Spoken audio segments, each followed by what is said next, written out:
Welcome everyone. I am Will, Caymac Vintage, coming to you with a special video today where I'm going to start showcasing some of the products that we sell. We have a wide range of products and some of them are very unique and could be a valuable asset and a savior of the community. One of them is, for example, the one I'm gonna showcase right now is our SIPP 2.0 RAM. These are 4 MB SIMMs that have been modified, and really they're not SIMMs anymore. They have now been transformed into SIPP, SIPP. Now, SIPP was a product that was out before SIMMs became popular. I even recall in the late 80s, I think it was, where I had I think it was a 286 machine that was using SIP RAM.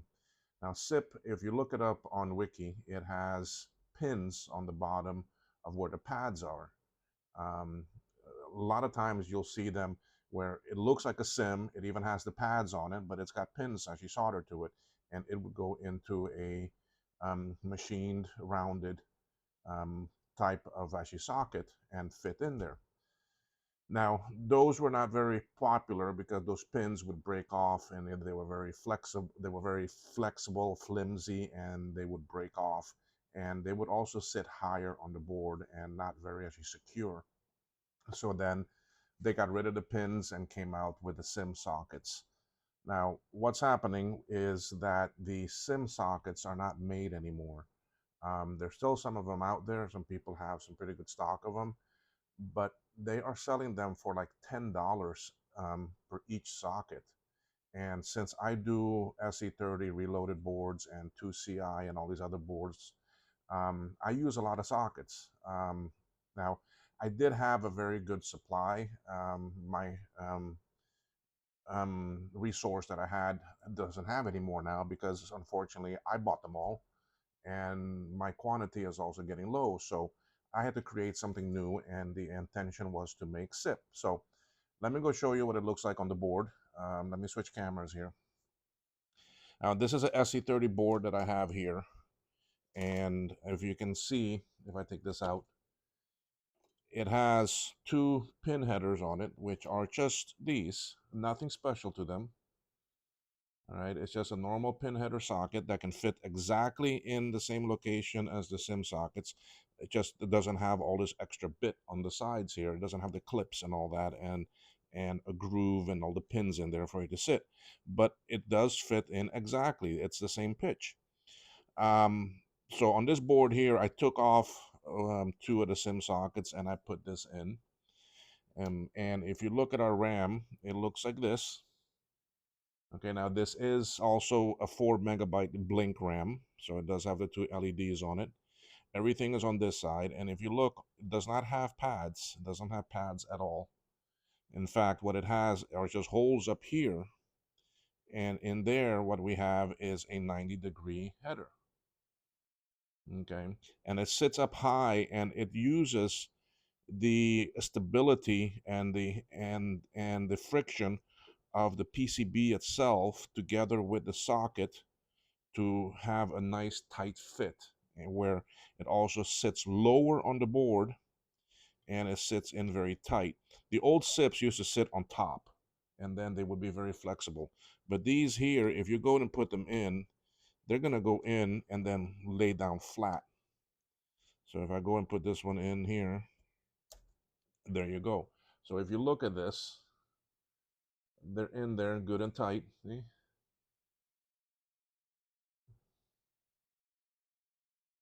See, they sit in there very nice. And a matter of fact, if I take a SIM now and put in here, if I take two SIMs and put in here, you'll see that the SIPs sit actually lower than the SIMs by just a couple millimeters. Okay, and these are very secure. I mean, I'm pushing a lot on it back and forth, and it's not going anywhere.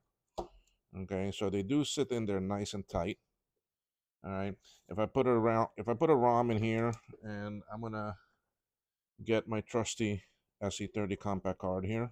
I'm not going to hook up video or anything. I just want to get some power on it.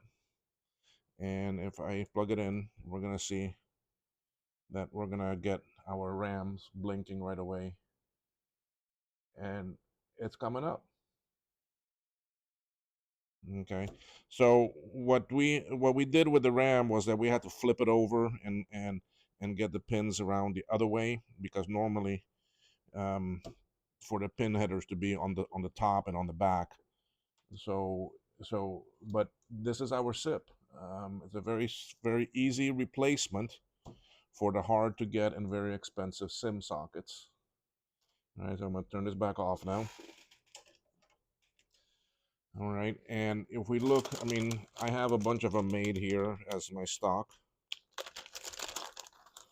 Okay, so again, I mean, here they are. And then when you buy them, you get you get the SIM. Well, you get the SIP, like actually this, and the header. Okay, and you see they just go right in back here, and it really becomes a very nice tight fit. Okay, so it's a very good replacement for the SIM sockets that are getting very hard to actually find, and it will work in just about any machine that can take a 30-pin standard, for a 4 actually megabyte SIM. These will work in. Now we are going to also offer the 16 megabyte version. We don't have them ready just yet. We have to make some changes and make the holes up on top for the pins to go in, for the 90-degree pin header to go in. So this is our SIP, and folks, there's very simple recreation of something that was had a very brief history, in the late 80s, that became SIMS, and now we are bringing it back, hence why we're calling it SIPP 2.0. These are currently available on our site, so you're welcome to go visit caymacvintage.com, and you can place your order, and I can have these shipped out to you within a day or two. I do want to say that they do ship from the Cayman Islands. You'll get a package with some very colorful stamps on it, and it will be shipped parcel post. You will have a tracking number, but it can take 10 to 14 days for it to get to you. That allows me to have very reasonable shipping, international, out of the Cayman Islands, and I do ship worldwide for these items. So now, while you're at it at the store, please look around at the other stuff that we have. We have some other nice things in there. So I do have a bunch of these ready, and the sockets. So I will be looking forward and hope that you will go to our shop and take a look at it and order some and give it a try for yourself. Okay, thank you.